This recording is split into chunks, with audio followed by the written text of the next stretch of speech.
एक निश्चित समय तक काम करना एक आदेश है।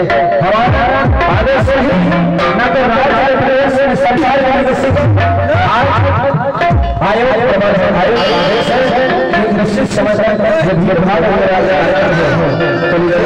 हम भी आराम बच्चे से बहुत बड़ी है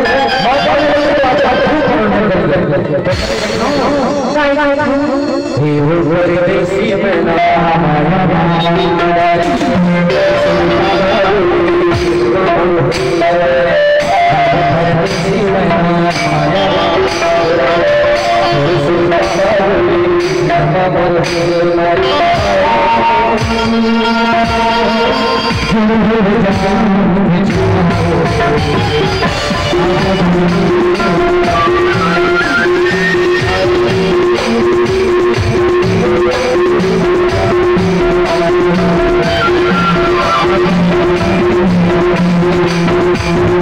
Thank you.